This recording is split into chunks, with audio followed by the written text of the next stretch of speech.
esimese meditsiinipäeva ja terve see kuu on olnud õdede ja ämmaemandate kuu, nii et palju õnne teile ja meile kõigile. Ma arvan, et see on midagi, mis on meie kõigi teema, ehk siis me kõik oleme õdede ja ämmaemandate valvsa hoole all olnud või oleme tulevikus, kuidagi me ilmale ju saime. Mina olen Kätlin Pallo ja mul on siin ees väga suur rõõm seista. Aga tegelikult see erakorralisus ei ole ju tervishoidus midagi uut.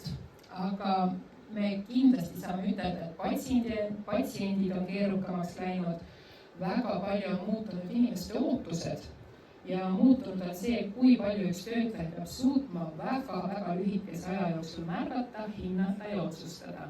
Esmalt teile kõigile head erakorralise meditsiinipäeva. See on ülimalt vinge päev ja erakorraline meditsiin on tegelikult ülimalt vinge keskus ja eriala kindlasti ka.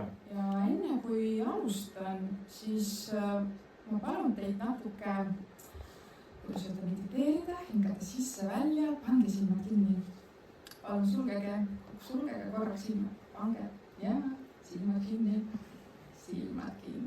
ja kuulege ainult minu häält ja mõelge ühele või mitmele õele, kes on teie karjääri alguses saati toetanud.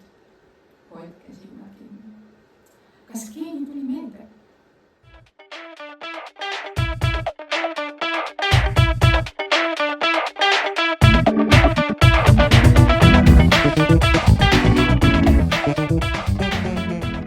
Mina olen Karoliine Välja, siis erakorralise meditsiinitehnik.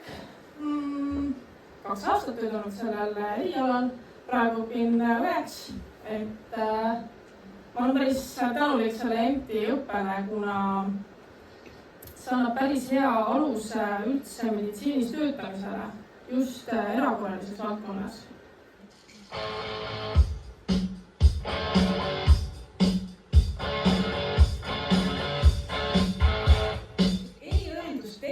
Eestis hakati arendama juba 2000-ndate alguses.